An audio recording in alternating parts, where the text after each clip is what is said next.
tidak terlalu lama saat mengimami sholat. Ini aturannya, sunnahnya begitu. Jadi imam itu bukan untuk keren-kerenan, bukan untuk gaya-gayaan.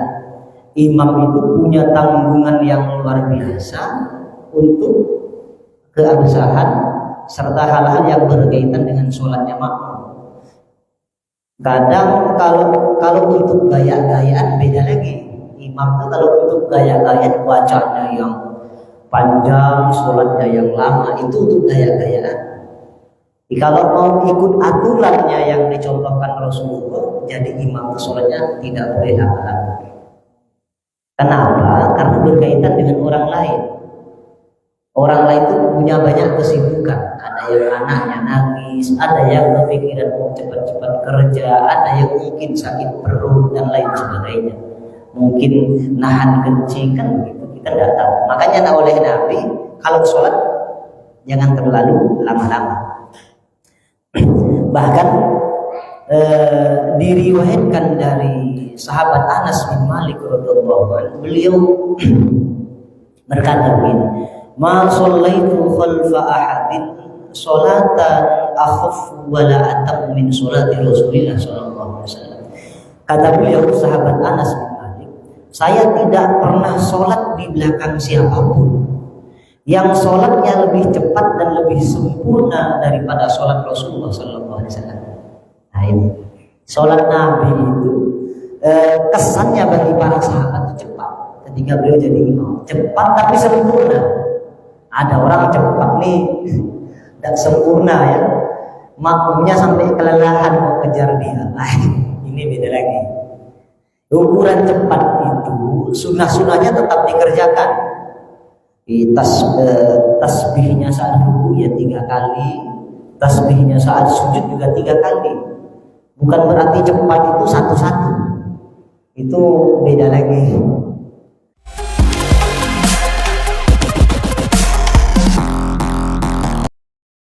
Assalamualaikum warahmatullahi wabarakatuh.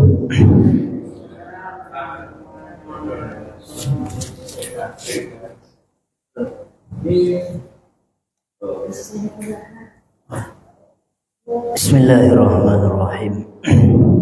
Alhamdulillah, salatu wassalamu ala Rasulillah Sayyidina wa maulana Muhammad ibn Abdullah wa ala alihi wa sahbihi wa mawala wa la hawla wa la quwwata illa billah. Amma ba'du. Hadirin bapak-bapak, ibu-ibu yang dimuliakan oleh Allah,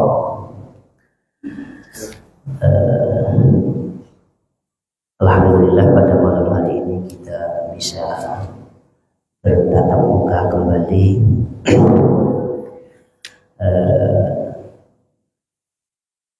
Mudah-mudahan pertemuan kita pada malam hari ini merupakan pertemuan yang diridhoi oleh Allah Subhanahu wa taala. Dengan niat kita datang ke tempat ini yang pertama untuk sholat berjamaah, kemudian yang kedua kita datang ke masjid ini selain untuk menunaikan kewajiban yakni sholat berjamaah, kita juga punya niatan dari rumah untuk mempelajari ilmu agama, khususnya tentang sholat. Kenapa tentang sholat lagi? Sesuai request. Andaikan tidak request tentang sholat, mungkin saya bahas yang lain. Karena pesanannya tentang sholat ya tentang sholat. Karena mohon maaf, Ustadz Kiai Dai sekarang ini sesuai request. Kalau requestnya minta tentang halal bihalal, ya isinya halal bihalal. Minta tentang sholat jenazah, sesuai request. Jadi untuk zaman sekarang ini kebanyakan para tokoh agama itu, para ustadz, para dai mengikuti keinginan masyarakat.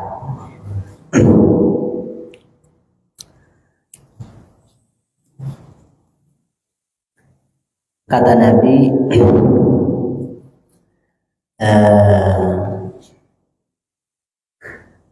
Ibnu Ibnu Abbas pernah berkata bahwa barang siapa yang tidak meyakini kalau ada orang yang pergi ke tempat ilmu itu andaikan meninggal dia tidak dihitung syahid, maka itu adalah keyakinan yang keliru.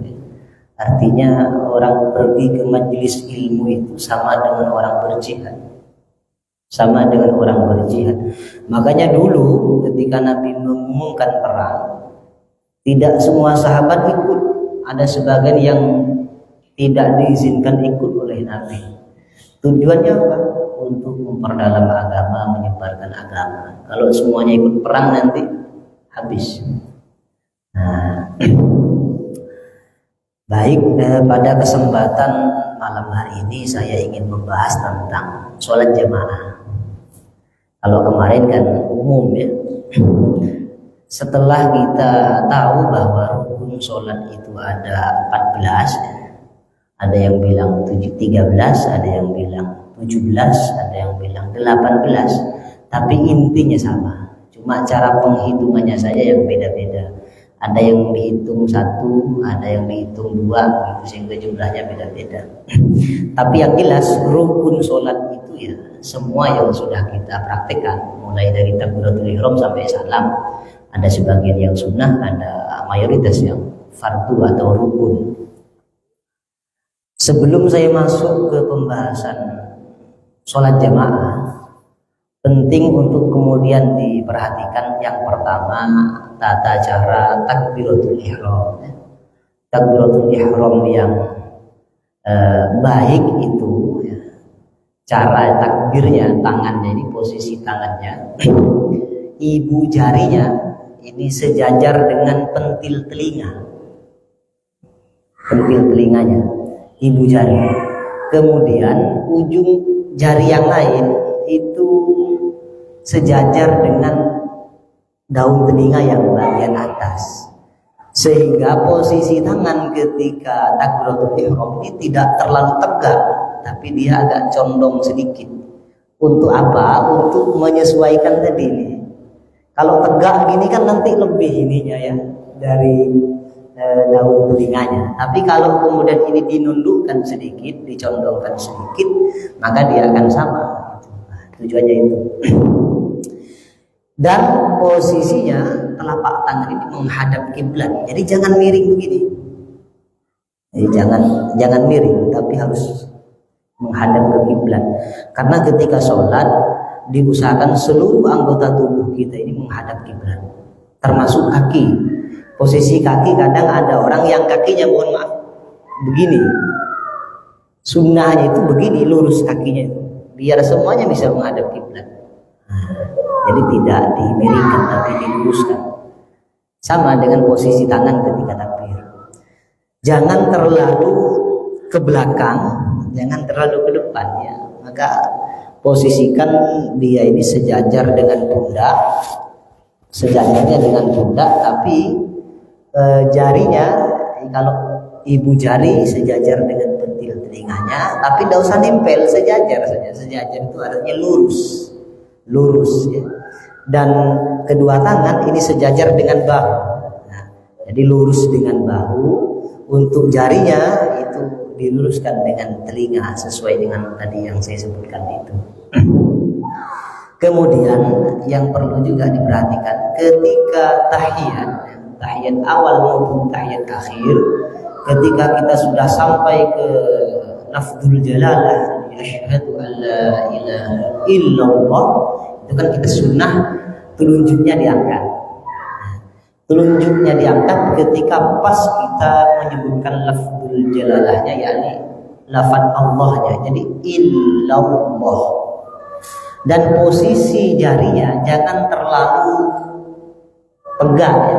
Dia agak condong ke bawah, jadi agak lemes sedikit. Jangan terlalu tegak, agak lemes sedikit. Kenapa yang diangkat ibu jari, telunjuk? Karena telunjuk ini ada urat yang nyambung ke hati. Dan tujuannya apa? Untuk kemudian kita betul-betul bersyahadat, bertauhid, dengan lisan, dengan hati, dan juga dengan anggota tubuh bahwa Allah itu satu. Satu, kita kan bersaksi dengan mulut Allah satu, hati dengan keyakinan Allah satu, anggota ketika sholat jarinya nunjuk. Ini mengindikasikan tauhidnya anggota tubuh. Kemudian kita masuk ke pembahasan sholat jamaah. Ini penting untuk diperhatikan. Yang pertama, bagi imam sholat jamaah, ada beberapa hal yang perlu untuk diperhatikan bagi seorang imam berkaitan dengan dia menjadi imam sholat jamaah. Setidaknya ada 8 hal yang perlu diperhatikan ketika jadi imam. Yang pertama, kata Imamuna Al-Ghazali, ayyukhaffifas sholah. Pertama, ayyukhaffifas sholah,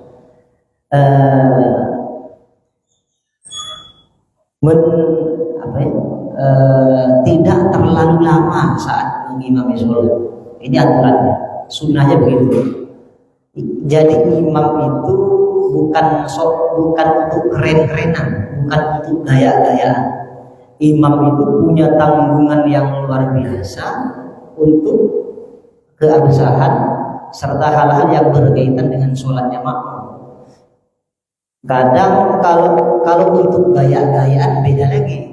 Imam itu kalau untuk gaya-gayaan wajahnya yang panjang, sholatnya yang lama, itu untuk gaya-gayaan. Kalau mau ikut aturannya yang dicontohkan Rasulullah, jadi imam sholatnya tidak boleh lama-lama. Kenapa? Karena berkaitan dengan orang lain. Orang lain itu punya banyak kesibukan. Ada yang anaknya nangis, ada yang kepikiran mau cepat-cepat kerja, ada yang mungkin sakit perut dan lain sebagainya. Mungkin nahan kencing, kan begitu, kita tidak tahu. Makanya oleh Nabi, kalau sholat jangan terlalu lama-lama. Bahkan diriwayatkan dari sahabat Anas bin Malik radhiyallahu anhu, beliau berkata begini, ma shallaitu khalfa ahadin sholatan akhaffu wa la atamu min sholati Rasulillah sallallahu alaihi wasallam. Kata beliau, sahabat Anas bin Malik, saya tidak pernah sholat di belakang siapapun yang sholatnya lebih cepat dan lebih sempurna daripada sholat Rasulullah sallallahu alaihi wasallam. Nah, ini sholat Nabi itu kesannya bagi para sahabat itu cepat. Ketika beliau jadi imam, cepat tapi sempurna. Ada orang cepat nih dan sempurna ya, makmumnya sampai kelelahan mau kejar dia. Ini beda lagi. Ukuran cepat itu sunnah-sunnahnya tetap dikerjakan. Tasbihnya saat ruku ya 3 kali, tasbihnya saat sujud juga 3 kali. Bukan berarti cepat itu satu-satu, itu beda lagi. Itu cepat tapi tidak sempurna. Kata sahabat Anas, sholatnya Nabi ketika jadi sholat yang cepat dibanding imam yang lain, sahabat yang lain saja jadi imam, plus sempurna. Itu kata beliau, sahabat Anas bin Malik radhiyallahu anhu. Itu yang pertama, jangan terlalu lama saat menjadi imam sholat. Kalau sholat sendirian monggo, sholat sendirian terserah. Sampai yang mau 1 rakaat 2 jam boleh. 1 rakaat 2 jam atau 1 jam boleh. Misalnya rakaat pertama sampai membaca 1 juz, boleh, tidak masalah. Kalau sholat sendirian. Tapi kalau sholat berjamaah jadi imam, jangan. Hak seorang makmum harus juga diperhatikan bagi seorang imam itu, karena itu ada berkaitan dengan orang lain. Kadang imam nih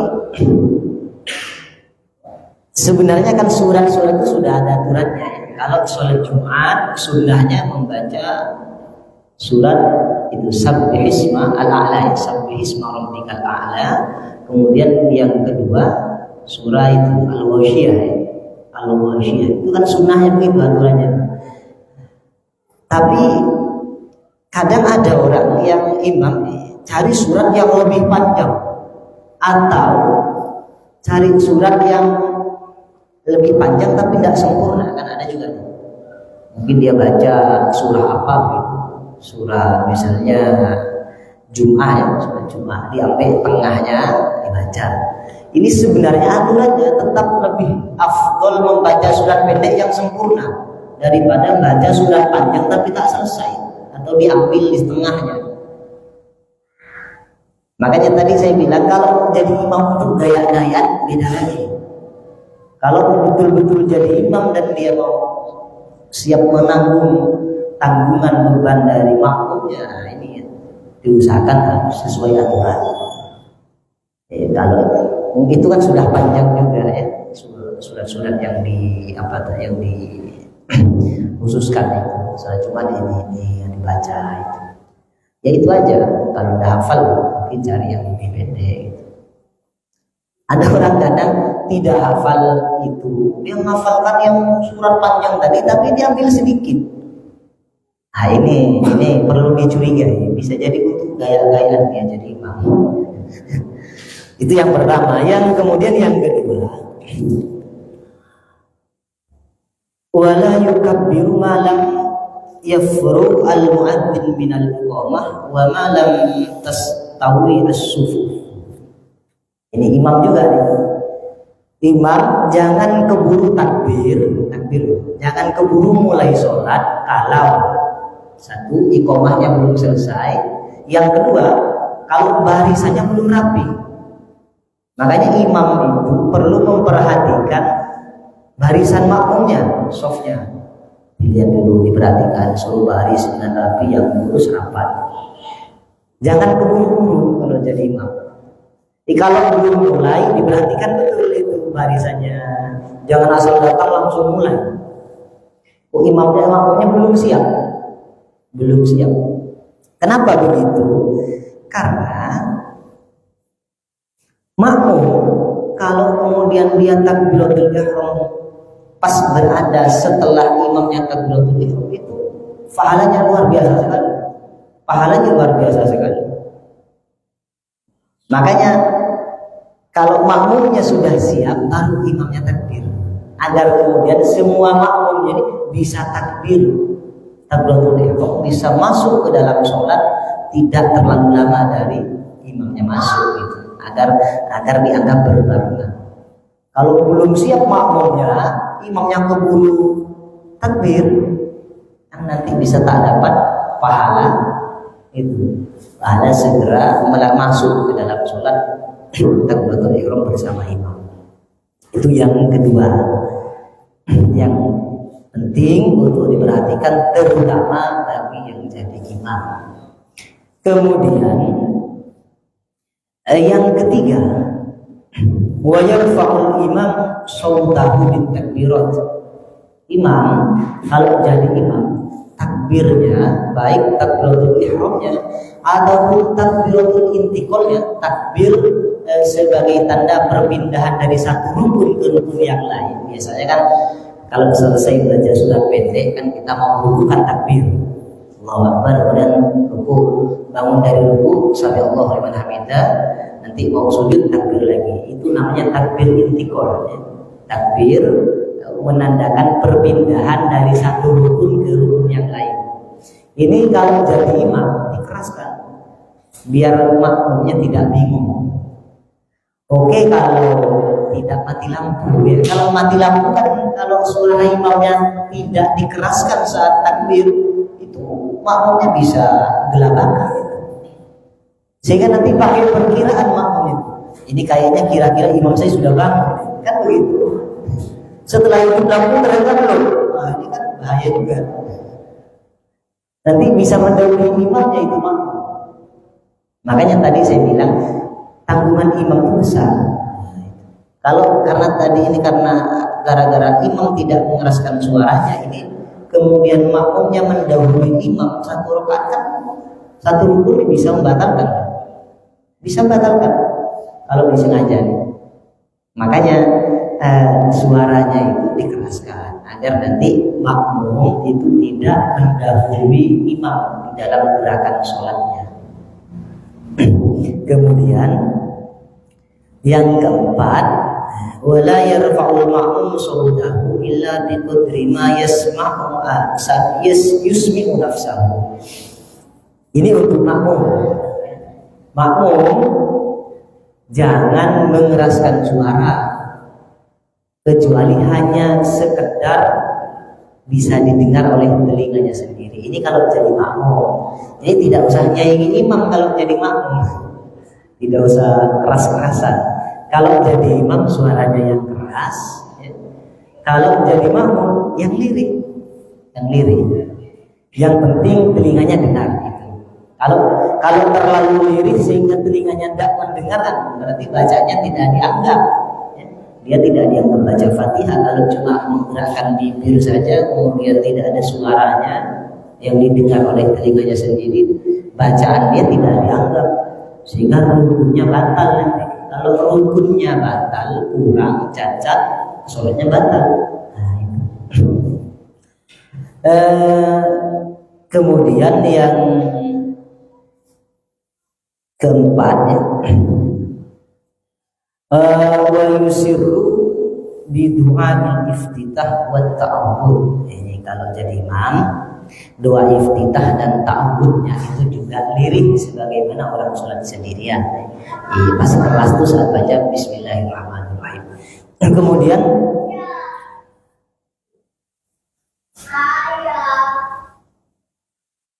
wa yajharu bil Fatihah was surah fi jam'i subhi wa awwalatayil maghrib wal isya. Untuk bacaan-bacaan yang sunnah dikeraskan seperti waktu subuh, kemudian 2 rakaat awal maghrib dan isya itu sunnah dikeraskan dari seorang imam. Begitu juga kalau sampean sholat sendirian di rumah, itu sunnah dikeraskan juga. Artinya tidak hanya saat berjamaah dan tidak hanya saat jadi imam.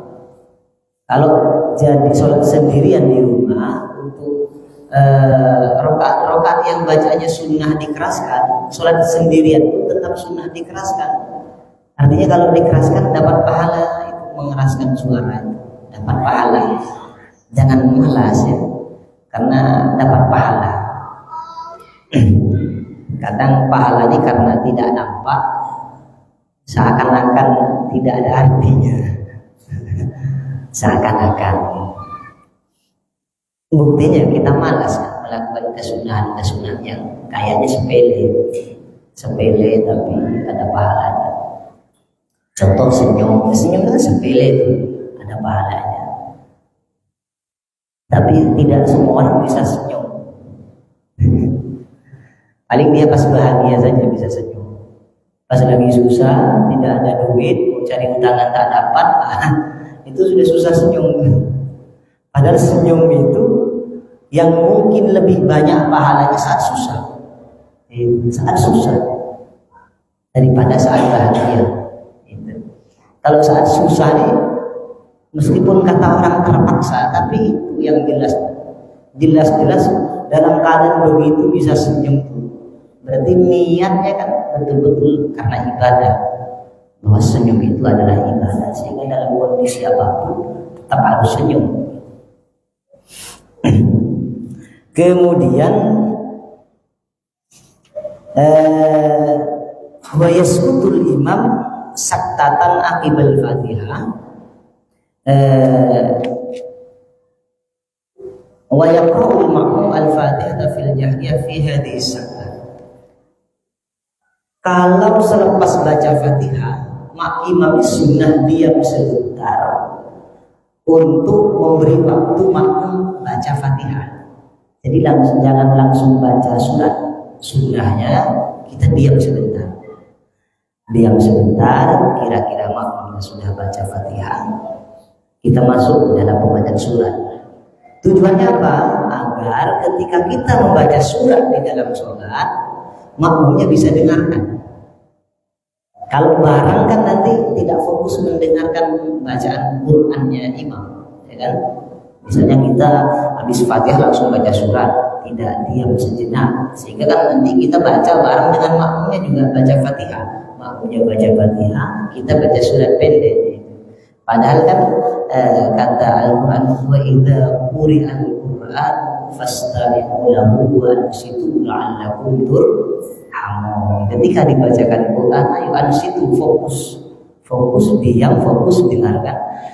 Nanti kita akan mendapatkan rahmat akan turun. Kalau bareng kan tidak fokus nih, karena kita fokus dengan bacaan kita sendiri. Nah, itu. Makanya makmum ini jangan ngelamun. Kadang saya pribadi kadang ngelamun. Dengarkan imamnya baca Fatihah, tak pikirannya kemana, sampai imamnya baca surat belum mulai baca Fatihah. Itu namanya ngelamun. Jadi kalau imamnya sudah selesai baca Fatihah, kita sudah kemudian mengucapkan amin, maka segera kita masuk ke dalam pembacaan Fatihah. Agar kemudian kita nanti bisa dengarkan bacaan imam. Nah itu. Ada pahalanya juga. Pahalanya besar. Maka berkaitan dengan pembacaan Quran tadi, sedikit saya singgung, kita jangan gemar pakai nada dering telepon, pakai ayat Quran. Nah ini perlu diperhatikan. Ini keluar sedikit dari sholat nih. Jangan suka nada SMS, WA, IG ataupun telepon, nada deringnya Al-Quran. Kenapa? Karena bacaan Quran itu ada aturannya. Kapan dia boleh wakaf, dari mana dia mulai, ya? Itu kan misalnya kan la ilaha illallah, kita tidak boleh wakaf di la ilaha, kan gitu. Maknanya kan tidak ada Tuhan kalau berhenti di situ. Sementara kalau kemudian itu jadi nada dering HP, kalau ada orang telepon gitu langsung berbunyi ngaji itu, langsung kan kita refleks, kita angkat. Entah itu berhenti sampai mana itu ayat yang kita angkat. Ini. Masih banyak nada dering yang lain. Tidak perlu HP-nya kelihatan Islami, cukup orangnya saja yang Islami. Kadang kita kan pengennya Islami semua, HP-nya pengen Islami, nada deringnya Al-Quran. Tidak perlu, ya, cukup orangnya saja yang Islami. HP-nya tidak perlu. Sholawat kah, andaikan tak suka lagu-lagu yang biasa. Karena itu tadi Al-Quran itu ada caranya, wakafnya, ibtidanya mana, ya. Wakafnya mana, mau mulainya mana, gitu kan? Nah itu yang penting untuk kemudian diperhatikan berkaitan dengan tadi sholat bacaan Quran. Kemudian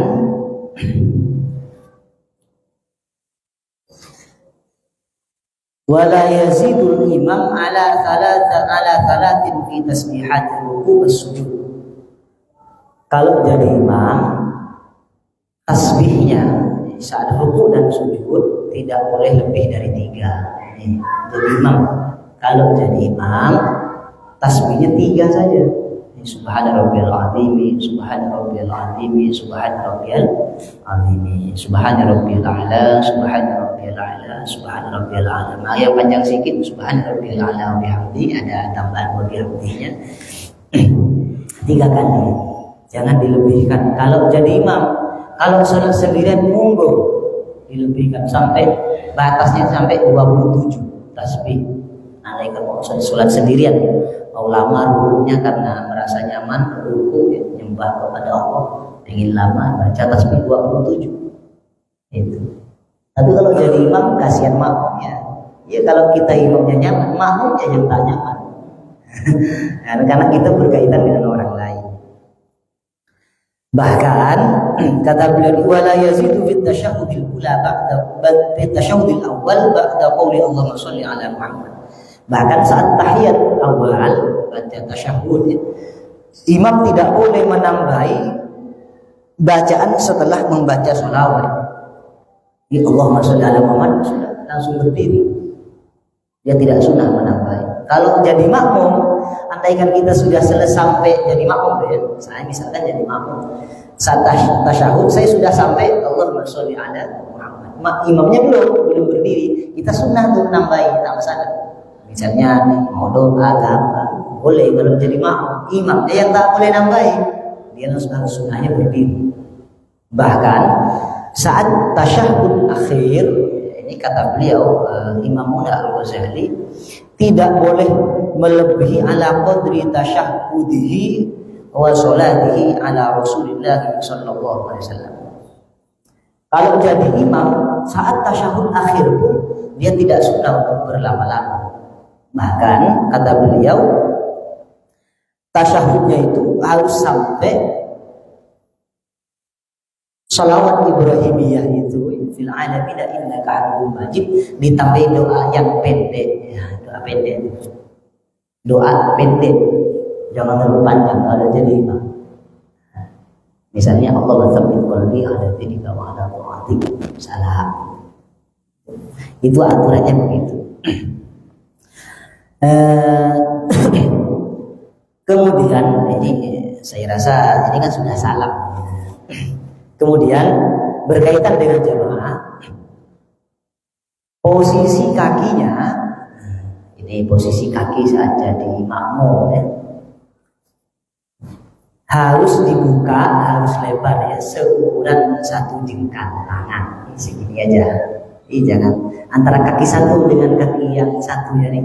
Nah, jaraknya kira-kira satu jengkal kaki. Kenapa satu jengkal kaki? Kakinya jengkal tangannya masing-masing ya. Karena satu jengkal ini ukurannya hampir sama dengan satu dada. Coba boleh sampean ukur satu tangan kita ini jengkalnya. Ukurannya hampir sama dengan dada kita. Sehingga nanti posisi kaki itu akan sejajar lurus dengan pundak. Nah, itu. Kalau terlalu lebar, misalnya sampai 2 jengkal, itu kakinya akan melebar, tidak lurus dengan pundak. Sehingga meskipun kakinya rapat dengan makmum yang lain, tetap ada longgarnya di sini. Karena yang rapat cuma kakinya, pundaknya tidak. Padahal hadisnya itu tempelkan pundak dengan pundak yang lain, kaki dengan kaki yang lain. Tidak hanya kaki. Nah, untuk bisa nempel, untuk bisa dekat ini pundak dan kaki kepada makmum yang lain, posisi kakinya harus betul. Jangan terlalu lebar, jangan terlalu sempit. Nah, itu penting itu. Apalagi sampai injak kaki jemaah lain, itu tidak boleh. Ya, itu haram hukumnya.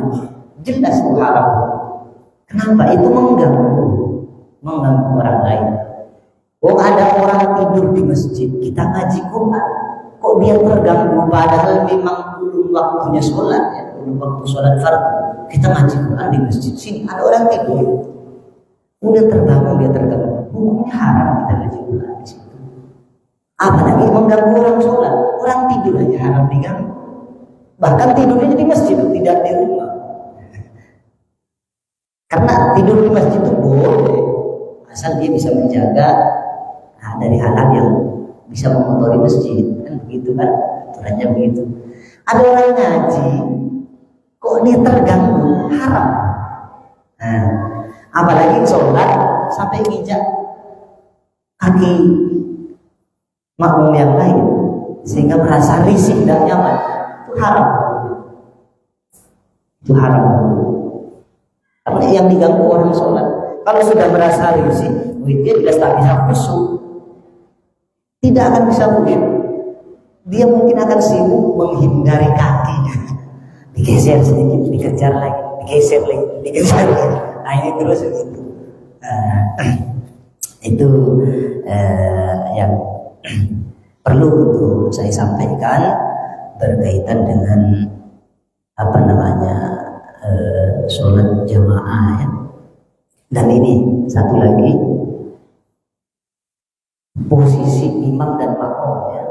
Kalau sholatnya di masjid, di masjid nih, kayak di sini kan masjid nih kan, asal pintunya terbuka tidak masalah. Ada orang sholat di depan sini, di depan nih, tapi pintunya terbuka ya. Dia sah di sholat di luar. Tapi kan masih dalam lingkup ini tanah masjid, bangunan masjid, sah. Meskipun dia kalau pergi ke imam harus berbalik badan tidak masalah.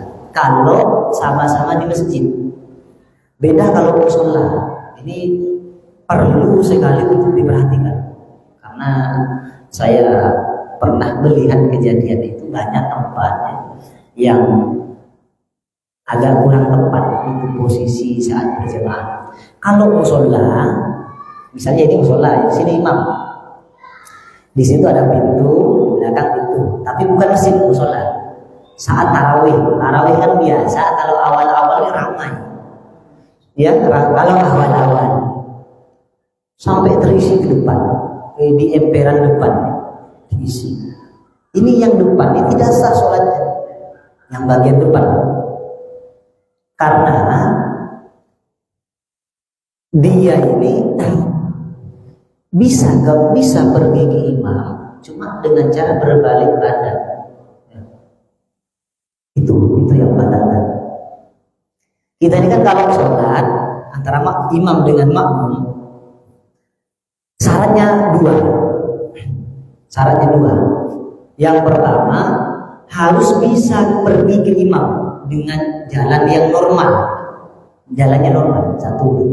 Dia harus bisa pergi ke imam, andaikan pergi ya, bisa berjalan ke imam dengan normal. Yang kedua, dia tahu gerak-gerik imam, baik dengan cara melihat imamnya langsung atau dengan cara melihat jemaah yang lain. Kalau di masjid itu meskipun dia dadanya sampai tidak menghadap kiblat, sampai berbalik badan untuk berjalan ke imam, ini tidak masalah. Tidak masalah, tetap dianggap sah. Kalau di masjid, sama-sama di masjid. Tapi kalau bukan masjid, syarat yang pertama tadi, dia harus bisa pergi ke imam dengan jalan yang normal dan harus dadanya tetap menghadap kiblat. Sementara kalau ini musola, kemudian di depan sini ada orang sholat, dia kan juga bisa pergi ke imam asal pintunya terbuka. Tapi kan untuk menjaga dada dia tetap menghadap kiblat nggak bisa kecuali dengan berbalik badan. Atau dia berjalan mundur sudah tidak kompak. Kan dia harus mundur gitu, baru setelah mundur masuk ke pintu. Ini yang menyebabkan tidak sah. Maka sampai mana yang sah? Misal pintu dibuka gitu ya. Ia hanya di barisan yang lurus dengan yang di dalam. Nah, yang sampai ke belakang. Nah, maka ini penting untuk diperhatikan. Kasihan kan sudah kadung sholat tidak sah. Kenapa? Karena tadi syaratnya tadi tidak terpenuhi. Ini banyak nih. Ada kadang musola yang bertingkat, berlantai. Ya, lantai. Kalau masjid, ya, lantai 2, biasa lantainya di belakang kan, tangga dan naik. Kalau masjid tidak masalah. Seperti yang tadi saya sampaikan, dia kan bisa sampai turun ke imam nih dengan berjalan normal meskipun dengan berbalik badan. Kalau masjid, tapi kalau musola, mohon maaf, yang sholat di atas ini kalau tangganya di belakang tidak sah, yang lantai 2 ini, karena dia akan berbalik badan sehingga dadanya tidak menghadap kiblat, kan batal. Ada orang sholat kok minggak-minggok gini, dada miring, batal sholatnya. Dada ini harus steril menghadap kiblat terus. Kalau wajah tidak masalah, kita sholat toleh-toleh gini, hukumnya cuma makruh sambil melihat ke atas, itu kan makruh. Asal bisa dijaga, jangan sampai bergerak lebih dari 3 kali kan, 2 kali. Kalau 3 kali gini-gini kan batal ya. Nah, kita mau lihat sana, lihat sini, itu hukumnya makruh. Tapi kalau dadanya yang bergerak sampai berpaling dari kiblat, sholatnya batal. Nah, ini kalau buat misalnya ya daerah yang musolanya lantainya di belakang, kasih tahu aturan sholat jamaah itu ada aturannya, dan pintunya tidak boleh dikunci. Nah, ini pintunya tidak boleh dikunci, dibuka. Kalau dikunci kan tidak bisa masuk, itu tidak bisa sampai ke imam tuh. Di sini kalau sholat Jumat dibuka semua, dibuka ber-AC, tidak masalah, daripada yang lain tidak sah yang di luar kan gitu. Jangan karena agar di dalam tidak kepanasan kemudian mengorbankan sholatnya jamaah yang di luar. Mungkin hanya ini yang bisa saya sampaikan. Kalau dan lebihnya saya mohon maaf. Saya buka pertanyaan kalau memang ada yang dipertanyakan berkaitan dengan sholat jamaah maupun dengan selain sholat jamaah. Yang penting sholat.